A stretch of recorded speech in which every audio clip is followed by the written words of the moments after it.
and now it was 3 o'clock. The Antichrist had been on earth for 15 hours, and one angel and one demon had been solidly drinking for 3 of them. They sat opposite one another in the back room of Aziraphale's dingy bookshop in Soho. Most bookshops in Soho have back rooms, and most of the back rooms are filled with rare, or at least very expensive books. But Aziraphale's books didn't have illustrations. They had old brown covers and crackling pages. Occasionally, if he had no alternative, he'd sell one. And occasionally, serious men in dark suits would come calling and suggest, very politely, that perhaps he'd like to sell the shop itself so it could be turned into the kind of retail outlet more suited for the area. Sometimes they'd offer cash in large rolls of grubby 50-pound notes, or sometimes while they were talking, other men in dark glasses would wander around the shop shaking their heads and saying how inflammable paper was and what a fire trap he had here. And Aziraphale would nod and smile and say he'd never think about it. And then they'd go away and they'd never come back. Just because you're an angel doesn't mean you have to be a fool. The table in front of the two men was covered with bottles. "The point is," said Crowley. The point is,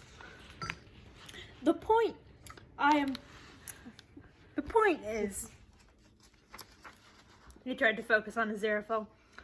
"The point is," he said, and tried to think of a point.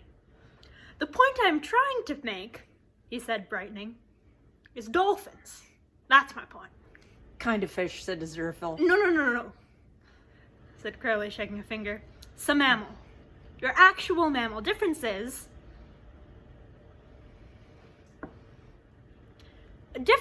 they..." "Made out of water?" asked Aziraphale.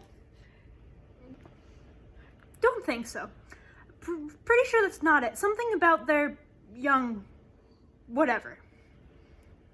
He pulled himself together. The point is their brains." He reached for a bottle. "What about their brains?" asked the angel. "Big brains. That's my point. Size of damn big brains. And then there's whales. Brain City. Take it from me. Whole damn sea full of brains."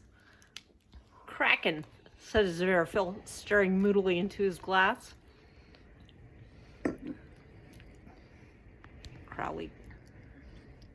Curly gave him a long, cool look of someone who had just had a girder dropped in front of his train of thought. "Great big bugger," said Aziraphale, "sleepeth beneath the thunders of the upper deep, under loads of huge and unnumbered polypo, great bloody seaweeds, you know, supposed to rise to the surface right at the end, when the sea boils." "Yeah? "Fact." There you are, then. Whole sea. Bubbling, poor old dolphins. So much seafood gumbo. No one giving a damn. Same with gorillas. Whoops, they say, sky's gone all red. Stars crashing to the ground. What are they putting in bananas these days? And then..." "They make nests, you know, gorillas," said the angel, pouring another drink and managing to hit the glass on the third go. "Nah.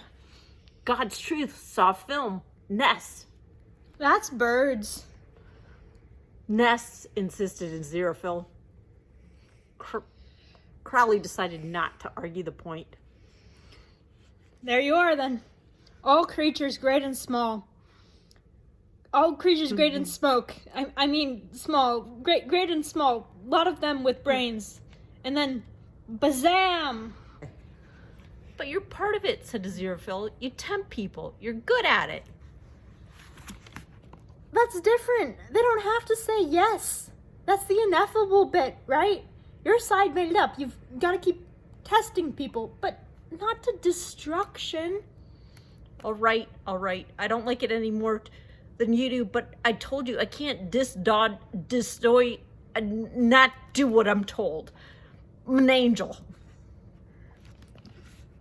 There's no theaters in heaven, and very few films. "Don't you try to tempt me," said Aziraphale wretchedly. "I know you, you old serpent." Just think about it.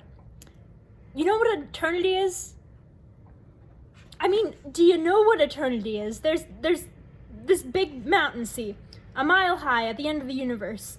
And once every 1,000 years, there's this little bird. What little bird? This little bird I'm talking about. And every 1,000 years... The same bird every 1,000 years? Yeah. Bloody ancient bird, then? Okay, and every 1,000 years, this bird flies all the way to the mountain and sharpens his beak. Hold on. You can't do that. Between here and the end of the universe, there's loads of bugger all, dear boy. But it gets there anyway. How? It doesn't matter. It could be a spaceship. Curly subsided a bit. Yeah, he said.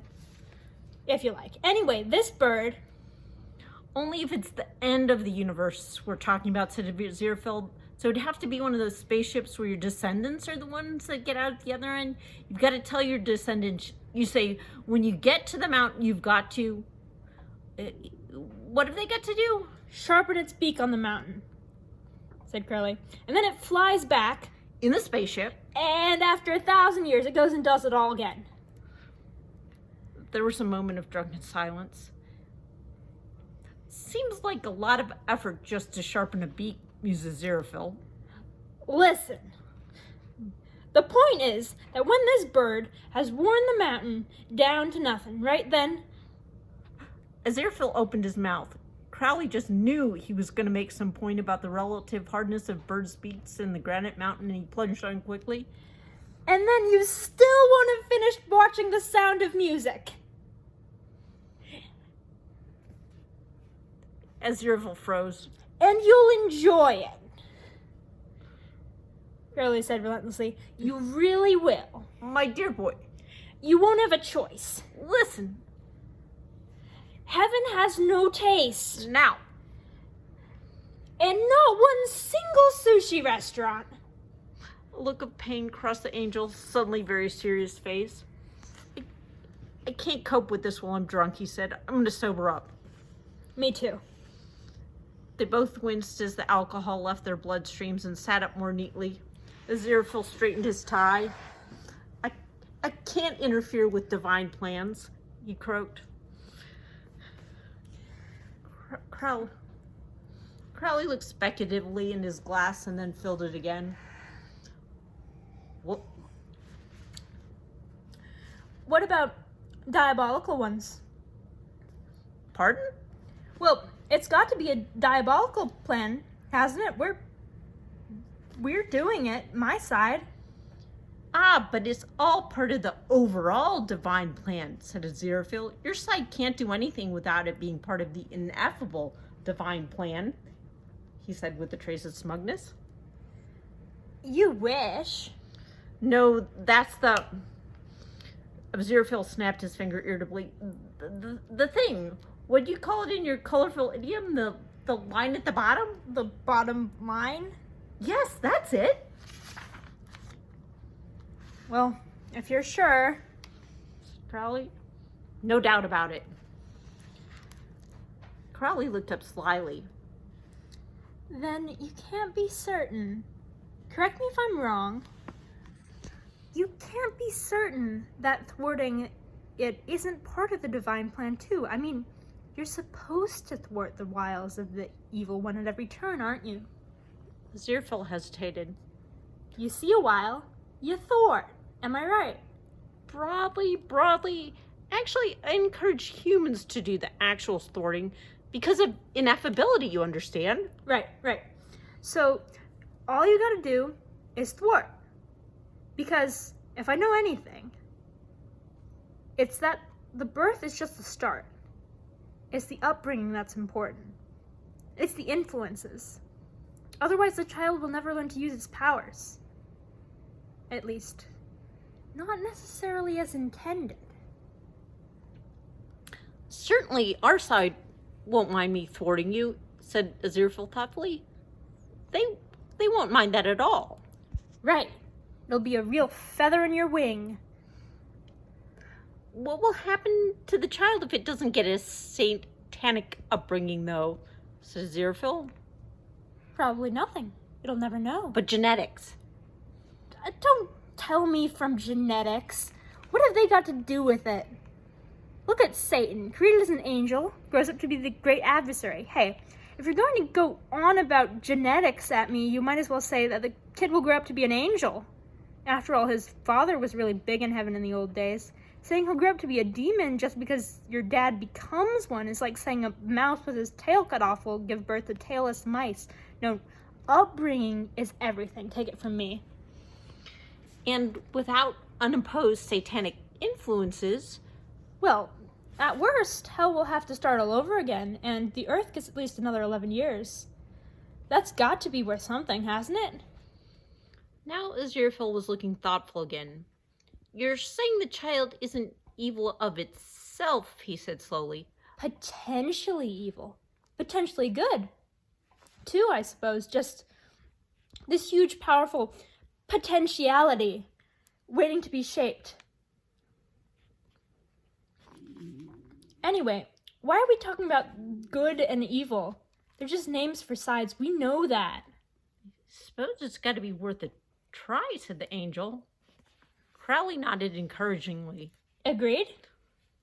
The angel shook it cautiously. It'll certainly be more interesting than saints, he said.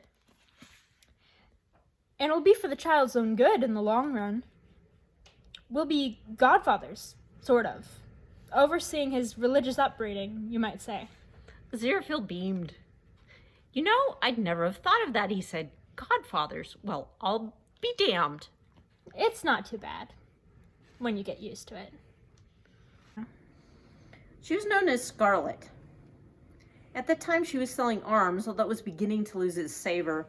She never stuck at one job for very long. 300-400 years at the outside. You didn't want to get into a rut.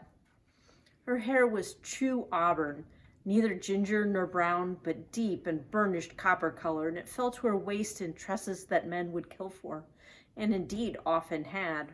Her eyes were a startling orange. She looked 25, and always had. She had a dusty brick-red truck full of assorted weaponry, and an almost unbelievable skill at getting it across any border in the world. She had been on her way to a small West African country where a minor civil war was in progress to make a delivery which would, with any luck, turn into a major civil war. Unfortunately, the truck had broken down far beyond her ability to repair it. And she was very good with machinery these days. She was in the middle of a city at the time. The city in question was the capital of Kumbhalaland, an African nation which had been at peace for the last 3,000 years. For about 30 years, it was Sir Humphrey Clarkson land, but since the country had absolutely no mineral wealth and the strategic importance of a banana, it was accelerated towards self-government with almost unseemly haste. Kumbhalaland was poor, perhaps, and undoubtedly boring, but peaceful. Its various tribes who had gotten along with each other quite happily had long since beaten their swords into plowshares. A fight had broken out in the city square in 1952 between a drunken ox driver and an equally drunken ox thief. People were still talking about it. Scarlet yawned in the heat. She fanned her head with her dusty, broad-brimmed hat left in the useless truck in the street and wandered into a bar. She bought a can of beer, drained it, then grinned at the barman. I got a truck need repairing, she said. Anyone around here I can talk to? The barman grinned white and huge and expansively. He'd been impressed by the way she drank her beer. Only Nathan, miss. But Nathan has gone back to Kawanda to see his father-in-law's farm. Scarlet bought another beer. So this Nathan, any idea when he'll be back? Perhaps next week, perhaps 2 weeks' time, dear lady. Oh, that Nathan, he's a scamp, no? He leaned forward. You traveling alone, miss? He asked. Yes. Could be dangerous. Some funny people on the roads these days. Bad men, not local boys. He added quickly. Scarlet raised a perfect eyebrow. Despite the heat, he shivered. "Thanks for the warning," Scarlet purred. Her voice sounded like something that lurks in the long grass, visible only by the twitching of its ears until something young and tender wobbles by. She tipped her hat to him and strolled outside. The hot African sun beat down on her. The truck sat in the street with a cargo of guns and ammunitions and landmines. It wasn't going anywhere. Scarlet stared at the truck. A vulture was sitting on its roof. It had traveled 300 miles with Scarlet so far. It was belching quietly. She looked around the street. A couple of women chatted on a street corner. A bored market vendor sat in front of a heap of colored gourds, fanning the flies. A few children played lazily in the dust. "What the hell," she said quietly. "I could do with a holiday anyway." That was Wednesday. By Friday, the city was a no-go area. By the following Tuesday, the economy of Kumbalaland was shattered. 20,000 people were dead, including the barman shot by the rebels while storming the market barricades, and almost 100,000 people were injured. All of Scarlet's assorted weapons have filled the function for which they'd been created, and the vulture had died of greasy degeneration. Scarlet was already on the last train out of the country. It was time to move on, she felt. She'd been doing arms for too damn long. She wanted to change. Something with openings. She quite fancied herself as a newspaper journalist. A possibility. She fanned herself with her hat and crossed her long legs in front of her. Further down the train, a fight broke out. Scarlet grinned. People were always fighting over her and around her. It was rather sweet, really.